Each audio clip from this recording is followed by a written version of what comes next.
jumpa lagi dengan aku di materi Laju Reaksi dan Kesetimbangan Kimia. Subbab kali ini berjudul Latihan Soal Laju Reaksi. Nah, dari judulnya aja kita udah tahu apa yang kita mau bahas di subbab kali ini. Tentu saja kita akan membahas mengenai latihan soal dan pembahasannya. Jadi di sini adalah waktu yang tepat banget bagi kamu untuk menguji kemampuan kamu setelah belajar materi-materi sebelumnya. Jadi kamu harus mengerjakan soal-soal ini sendiri baru kemudian mencocokkannya ketika kamu udah yakin. Jadi simak terus videonya ya. Sebelumnya aku mau perkenalin diri dulu nih, nama aku Anastasia Gabriela. Saat ini merupakan mahasiswi Fakultas Kedokteran Gigi di Universitas Indonesia. Kita akan mengawali sesi pada kesempatan yang baik ini dengan sebuah quotes dari Don Keller. Menurut beliau, integrity is what we say, what we do, and what we say we do. Artinya, integritas adalah apa yang kita katakan, apa yang kita lakukan, dan apa yang kita katakan kita lakukan. Oke, jadi langsung aja kita masuk ke materinya. Latihan soal. Kita masuk ke soal yang pertama. Berikut data percobaan laju reaksi dari reaksi K ditambah L menghasilkan M. Ini adalah datanya. Kemudian pertanyaannya adalah, persamaan laju reaksinya adalah, kita jawab sama-sama ya. Ini adalah hal yang diketahui. Kemudian yang ditanyakan adalah persamaan laju reaksi. Dituliskan, V sama dengan K dikali K pangkat X dikali L pangkat Y. Maka yang perlu kita cari adalah K, X, dan juga Y. Untuk mencari nilai X, kita harus mencari dua data dengan nilai molaritas L sama, diperoleh data 1 dan juga 2. Maka kita bandingkan data 2 dan 1, 0,02 sama dengan 0,04 pangkat X dikali 0,1 pangkat Y. Data 1, 0,01 sama dengan 0,02 pangkat X dikali 0,1 pangkat Y. Maka 2 sama dengan 2 pangkat X. X sama dengan 1. Sebaliknya, untuk mencari data Y, kita harus mencari nilai molaritas K yang sama, yaitu data percobaan 3 dan juga 4.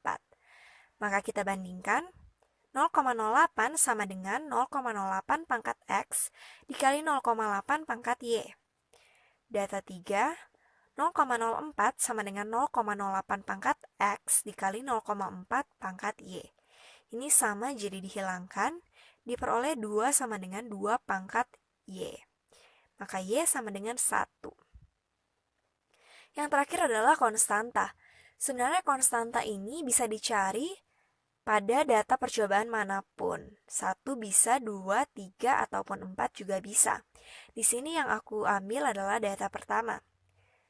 V sama dengan K dikali K pangkat 1 dikali L pangkat 1.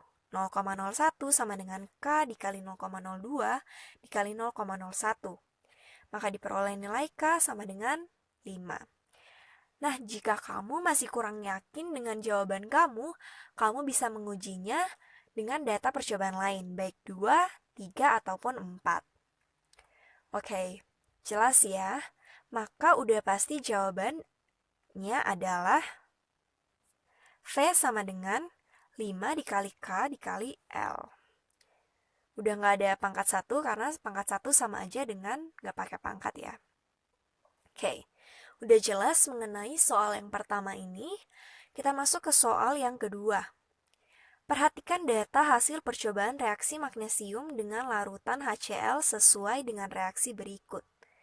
Mg ditambah 2HCl menghasilkan MgCl2 ditambah H2. Berikut adalah datanya. Pertanyaannya, berdasarkan data percobaan tersebut, Berapakah laju rata-rata pembentukan H2 dalam mililiter per menit? Ya, laju reaksi ini sebenarnya dinyatakan dengan satuan molar per second. Namun karena di pertanyaannya mililiter per menit, jadi kita cari dalam mililiter per menit ya. Kita bahas bersama-sama. Ini adalah yang ditanya dan ini yang diketahui. Digunakan rumus V sama dengan delta V per delta T, di mana delta V adalah V2 kurang V1 dan delta T adalah T2 kurang T1.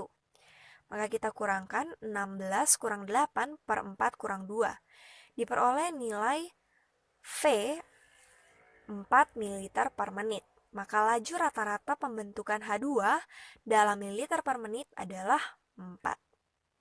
Oke, gampang banget kan yang kedua ini? Kita langsung aja masuk ke yang ketiga. Suatu reaksi kimia berlangsung selama 60 detik pada suhu 50 derajat Celcius. Reaksi tersebut berlangsung 3 kali lebih cepat jika suhunya dinaikkan 20 derajat Celcius. Waktu yang diperlukan untuk reaksi pada suhu 90 derajat Celcius adalah detik. Kita bahas bersama-sama ya. Ini adalah yang diketahui dan ditanya. Kita gunakan rumus VT sama dengan delta V pangkat T2 kurang T1 per delta T kali V0. Nah, V ini sama juga dengan M per T. Di sini juga M per T0. Nah, karena M-nya sama maka dihilangkan jadi 1. Oke. Dimasukkan nilainya, seper-TT sama dengan 3 pangkat 90 kurang 50 per 20 dikali seper 60. Maka diperoleh nilai TT sama dengan 60 per 9 detik.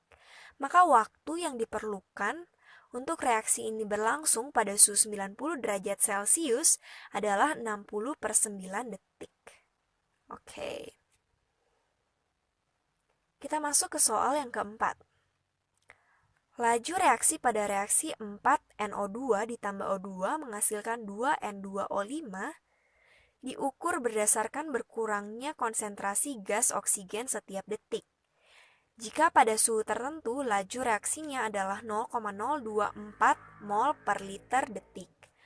Hitunglah laju reaksi jika diukur berdasarkan A. Berkurangnya gas NO2 tiap detik dan B. Bertambahnya gas N2O5 per detik. Berikut adalah yang diketahui dan ditanya. Kita langsung jawab aja. Kita gunakan rumus perbandingan. VNO2 dibandingkan VN2O5 sama dengan 4:1:2 atau sama dengan koefisien reaksinya. Maka untuk mencari VNO2 kita tinggal kalikan 4 dikali 0,024 mol per liter detik. Karena di sini 4:1 ya. Maka diperoleh nilainya 0,096 mol per liter detik. Untuk mencari laju pembentukan N2O5, tinggal dikalikan 2 diperoleh 0,048 mol per liter detik. Karena perbandingannya adalah 1:2. Oke, jelas banget ya. Nah, udah capek nih kita hitung-hitungan terus dari tadi. Kita masuk ke soal kelima yang berupa teori. Apa hubungan antara konsentrasi dan suhu dengan laju reaksi? Berdasarkan teori tumbukan. Nah, kita pertama akan membahas mengenai konsentrasi dulu. Dikatakan bahwa semakin besar konsentrasi, semakin besar peluang partikel untuk bertumbukan dengan efektif. Dengan demikian, laju reaksi semakin cepat. Oke, jadi kalau kayak gini bisa dimisalkan gerbong kereta. Gerbong kereta yang lebih sesak atau lebih banyak orangnya, atau dengan kata lain, wadah dengan konsentrasi yang lebih besar, akan memiliki peluang bertumbukan atau bertabrakan semakin besar pula. Maka untuk menghasilkan tumbukan yang efektif, lebih mudah. Maka reaksinya juga berlangsung lebih cepat. Oke, itu hubungannya ya. Kemudian suhu. Suhu ini berkaitan dengan energi kinetik partikel zat. Semakin besar suhu, maka semakin besar pula energi kinetik partikel tersebut. Maka semakin banyak partikel-partikel yang memiliki energi yang melebihi energi aktivasi, maka menghasilkan tumbukan efektif lebih banyak, dan laju reaksinya juga tentu saja lebih cepat. Nah, tumbukan efektif terjadi ketika energi tumbukan lebih besar daripada energi aktivasi. Oke, udah jelas ya? Jadi berikut adalah 5 soal yang aku bahas di materi kali ini. Sekian saja materi pada kesempatan kali ini. Terima kasih telah belajar bersama kami, Unacademy Indonesia. Selamat belajar dan semoga sukses. Sampai jumpa kembali ya.